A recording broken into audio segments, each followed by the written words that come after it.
Assalamualaikum warahmatullahi taala wabarakatuh. Okey. So untuk tawaran pakej Lailatul Qadar, apa yang saya ada untuk anda ialah bolpen dan desire. Ini kita memang dah bagi dah sebelum ni untuk mereka kat dalam grup support kita bagi. Tapi kita saya highlightkan ni juga. Bolpen desire, ball image 2, ball sentap. Ball image ni dia akan hasilkan prompt untuk hasilkan gambar. Gambar ni dia unik sikit, dia boleh menarik orang untuk stop tengok kita punya post iklan kita. Ball sentap, ball base story, ball cerpen. Ini 3 jenis style story berbeza. Sentap ni dia style dia ayat dia sentap lah. Macam kau beli sangat orang lain punya kuih, aku punya kuih kau tak nak beli, contoh gitu. Lepas tu kau dah beli, kau sakit hati sebab kuih masuk angin. Aku dah cakap aku punya bagus. Lebih kurang macam tu lah ball sentap punya style. Ball base story ni lebih kepada aktiviti. Kita buat macam contoh, hari ni saya jumpa klien saya, masa tu saya tengah tunggu bas. Contoh macam tu lah, masa tu saya tengah tunggu train. Tiba-tiba ada orang cakap, ni Raja Kamil ya?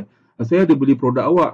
So dia buat style story-story yang macam tu. Ni bagus untuk share aktiviti kita, untuk kita buat post, buat nampak ada engagement. Satu lagi ball cerpen. Yang ini tidak ada kena-mengena langsung dengan jualan. Tadi tu ada kaitan dengan bisnes kita, dengan jualan kita. Ini lebih kepada cerita lah. Apa-apa sahaja cerita yang kita nak buat dalam bentuk yang engaging. Beri cerita yang sedap baca.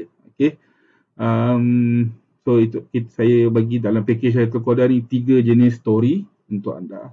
Yang ini bagus untuk bina follower. Dan seterusnya, ini powerful. Ini sahaja bernilai ratusan ringgit. Dia createkan e-book. Cuma kena faham, jangan anggap ini dia akan hasilkan e-book yang perfect sekali run. Tak. Anggap dia sebagai pembantu untuk menghasilkan e-book menghasilkan e-book. Nanti saya akan buat demo setiap satu nanti dalam video yang lain. Yang ni saya nak buat intro dulu apa yang dapat. Seterusnya bol pelanggan terburuk. Yang ini dia lain sikit. Yang ini kita nak uji kalau orang nak kutuk bisnes kita, apa benda dia nak kutuk. Kita masukkan kita punya bisnes, penerangan bisnes, produk. Nanti dia bagi tahu apa nak kutuk. So daripada situ kita dah boleh prepare angle mana kita nak perbaiki, angle mana kita nak improve dalam bisnes kita. Dan mungkin kita boleh highlightkan dalam copywriting kita. Sebab dia general. Bagi nama bisnes, nanti dia tembak dekat jenis bisnes tu. So kita tengok, bisnes aku tak ada masalah ni. So kita boleh highlight orang lain ada masalah ni, bisnes kita tak ada masalah ni. So ini bol pelanggan terburuk. Saya nak buat ball Karen tapi takut orang Malaysia tak faham Karen tu macam mana. Tapi lebih kurang macam tu lah. Yang ni powerful. Ball sales letter ni dia style Dan Kennedy. Saya buat style Raja Kamil kan. Dan Kennedy ni dia master copywriter lah, power. Dan Kennedy, dengan Dan Kennedy saya belajar kalau tak buat hard sell, jangan mimpi nak dapat jualan banyak-banyak. Pelik kan? Biasa kita tak nak buat hard sell kan? Ni ball sales letter ni lebih kepada untuk hard sell. Orang masuk ball sales letter, membaca sales letter kat sini, dia akan baca yang hard sell punya. Lepas tu saya ada buat satu lagi ball surat jualan. Basically benda yang sama. Ni sales letter, ni surat jualan. Tetapi yang ini berdasarkan buku. Siapa nama dia? Tak apa, nanti saya demo lah. Dia berdasarkan buku.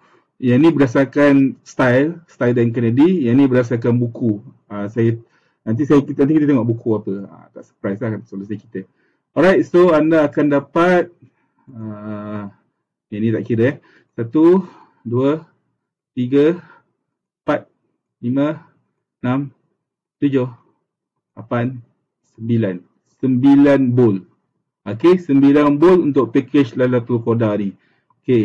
Yang ini saya tak kira, kalau campur ni 10. Yang ni saya tak kira sebab yang ini saya dah bagilah dalam grup WhatsApp. Jadi saya tak nak kira lah. Alright. So Itulah dia package Lailatul Qadar. Saya minta maaf banyak, ambil masa sikit nak tune up benda-benda ni. Dan of course from time to time ada cadangan penambahbaikan, ada benda idea apa semua, bagi tahu dekat saya. Nanti saya akan tune lagi custom GPT yang ni. Okay, jadi dapatkan package Lailatul Qadar ni, serius lah, insyaAllah tak rugi. InsyaAllah tak rugi. Okay, itu sajalah untuk pengenalan. Saya akan go untuk satu lagi video yang lagi panjang. Kali ni kita buat demo setiap satu bowl ni. Alright, excited tak? Okay, tengok dalam video satu lagi. Assalamualaikum.